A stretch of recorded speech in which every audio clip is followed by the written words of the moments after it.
Shalom. Hari ini kita akan renungkan kitab Mazmur pasal 140, teksnya ayat 1 sampai 13, dan sudah dibagi dua paragraf. Paragraf yang pertama ayat 1 sampai 11. Daud memohon kepada Tuhan akan lupukannya daripada manusia jahat dan akan menghukum orang-orang jahat yang menipu, ucapkan bencana dan memfitnah. Paragraf yang kedua ayat 13 sampai 14. Tuhan akan memberi keadilan dan membela perkara umatnya, dan orang-orang benar dan yang jujur akan memuji namanya dan akan diam di hadapannya. Kesimpulannya, Daud memohon lupukannya dari orang jahat yang melakukan kekerasan, menajamkan lidahnya seperti ular. Daud merasa bahwa mereka usaha menjatuhkannya. Mereka telah memasang jerat dan tali-tali untuk itu. Tetapi Daud mengaku bahwa Allah menudungi kepalanya pada hari pertarungan senjata.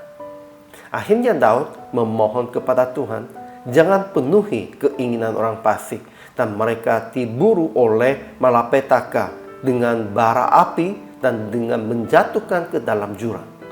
Tetapi Tuhan akan memberi keadilan dan membela perkara umatnya, dan orang-orang benar dan yang jujur akan memuji namanya dan akan diam di hadapannya. Ajaran tentang Allahnya, pertama, Tuhan akan lumpuhkan kita dari orang jahat yang melakukan kekerasan, menajamkannya lidahnya seperti ular. Kedua, Allah akan memberi telinga, ya Tuhan, kepada suara permohonannya. Ia menudungi kepala kita pada hari pertarungan senjata. Ia akan memberi keadilan kepada orang tertindas dan membela perkara orang miskin. Ketiga, tetapi ia akan menghukum pemfitnah, orang yang melakukan kekerasan. Ajaran tentang manusianya. Pertama, Daud memohon kepada Tuhan akan ia luputkannya daripada manusia jahat. Kedua, orang-orang jahat usaha menjatuhkan Daud dengan memasang jerat dan tali-tali. Tetapi pemfitnah tidak akan diam tetap di bumi. Orang yang melakukan kekerasan akan diburu oleh malapetaka. Ketiga, orang-orang benar akan memuji namanya, orang-orang yang jujur akan diam di hadapannya.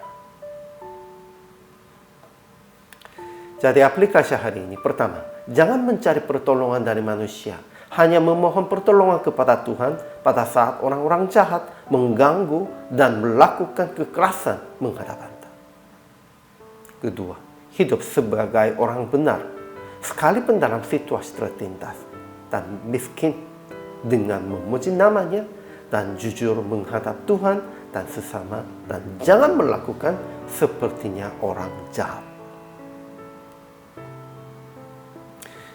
Akhirnya praktik hari ini memberitahukan tentang perlindungan Tuhan kepada sesama dan jemaat yang sedang mengalami kesulitan karena kekerasan orang yang jahat. Dan jangan melakukan kekerasan dan jangan menajamkan lidah kepada siapapun.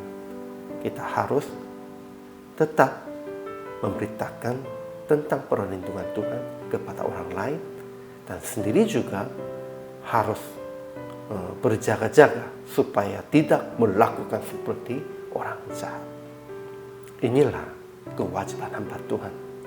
Inilah kehidupan orang percaya. Hari ini juga selama melayani, Tuhan Yesus memberkati.